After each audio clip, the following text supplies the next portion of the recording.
Frankly చెప్పాలంటే it's natural food sir. Natural food అంటే ఇప్పుడు ఫర్ ఎగ్జాంపుల్ బిర్యానీయే తీసుకోండి. ఇప్పుడు చికెన్ దొన్నె బిర్యానీ, మటన్ దొన్నె బిర్యానీలో the kind of masala what we use, ఇప్పుడు అందులో వచ్చేసి జింజర్, గార్లిక్, ఇంకొన్ని పేస్ట్లు ఉంటాయి అన్నమాట. విచ్ ఈజ్ లైక్ అన్ని న్యాచురలే.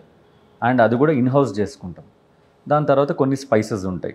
అండ్ ఆయిల్ యూసేజ్ కూడా ఉండదు, మ్యాక్సిమం ఉండదు అనమాట. Very light usage. అందుకోసమే ఆ ఒరిజినల్ ఫ్లేవర్స్ బయటికి వస్తాయి సార్.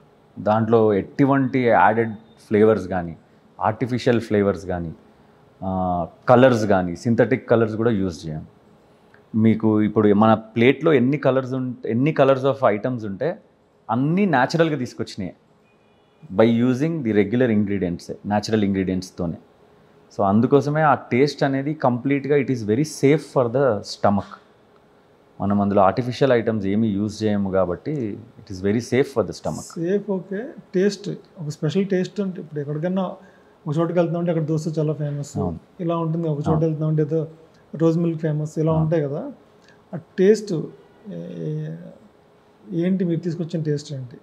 ఈ ఎలిమెంట్సే సార్, ఈ ఎలిమెంట్సే. ఇప్పుడు జనరల్గా చేసే బిర్యానీ, దమ్ బిర్యానీ కంటే ఆ టేస్ట్ డిఫరెంట్, ఈ టేస్ట్ కంప్లీట్గా డిఫరెంట్. దీంట్లో వాడే రెసిపీస్, దీంట్లో వాడే ఇంగ్రీడియంట్స్ అన్నీ కంప్లీట్గా న్యాచురల్. అందుకే ఆ టేస్ట్ అనే ఫ్లేవరే డిఫరెంట్గా వస్తుంది sir. When you before you even take it in to your mouth you can feel అనమాట. ఆ స్మెల్ మీకు తెలిసిపోతుంది. ఆ న్యాచురల్ ఫ్లేవర్స్, ఆ డిఫరెంట్ బిర్యానీ అనేది మీకు తెలిసిపోతుంటుంది ముందే. And it is very light.